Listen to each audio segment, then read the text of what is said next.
কোরআন মাজিদ হাত থেকে নিচে পড়ে গেলে চাল বা লবণ কাফফারা দেওয়ার বিষয়টি কীরূপ?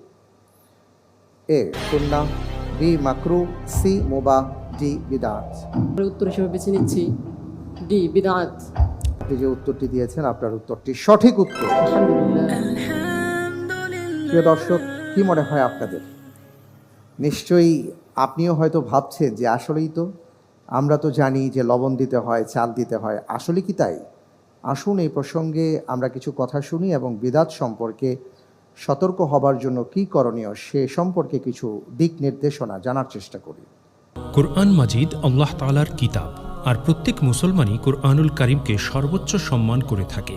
কোনো ব্যক্তি চায় না যে পবিত্র কুরআনুল কারীমের বিন্দুমাত্র অসম্মান হোক। হাত থেকে কুরআন পড়ে যাওয়া সম্পর্কে আমরা অনেক কথাই শুনে থাকি, যেমন হাত থেকে কুরআন পড়ে গেলে চাল, ডাল, লবণ ইত্যাদি কুরআনের ওজনের সমপরিমাণ সাদাকা করতে হয়। আসলে এর সবই ভিত্তিহীন কাজ, কেননা এ ব্যাপারে নবী করিম সাল্লাল্লাহু আলাইহি ওয়াসাল্লাম ও সাহাবীদের থেকে কোনো বিশেষ কাজ করতে হবে বলে কোনো বর্ণনা পাওয়া যায় না। তাই এটাকে বাধ্যতামূলক মনে করা বিদআত হবে। আমাদের নিজেদের জীবনকে ইসলামের আলোকে সৌন্দর্যমণ্ডিত করতে হলে অবশ্যই কুরআন সুন্নাহকে দৃঢ়ভাবে আঁকড়ে ধরতে হবে, না হলে বিভিন্ন ভ্রান্ত বিদআত ও কুসংস্কার আমাদের ঘিরে ধরবে।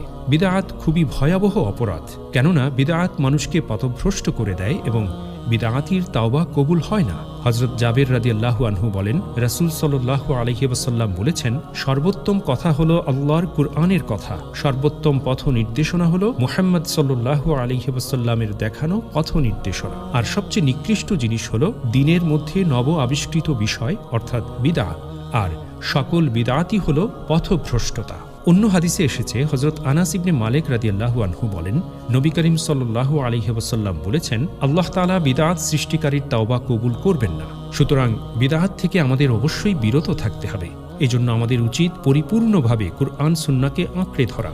আমরা কুরআন সুন্নাহকে দৃঢ়ভাবে ধারণ করতে পারলেই যাবতীয় বিদআত ও কুসংস্কার আমাদের থেকে দূর হয়ে যাবে। কেননা রাসূল সাল্লাল্লাহু আলাইহি ওয়াসাল্লাম বলেছেন, আমি তোমাদের মাঝে দুটি জিনিস রেখে যাচ্ছি, যা আঁকড়ে ধরলে তোমরা কখনোই পথভ্রষ্ট হবে না। তা হলো আল্লাহর কিতাব ও আমার সুন্নাহ।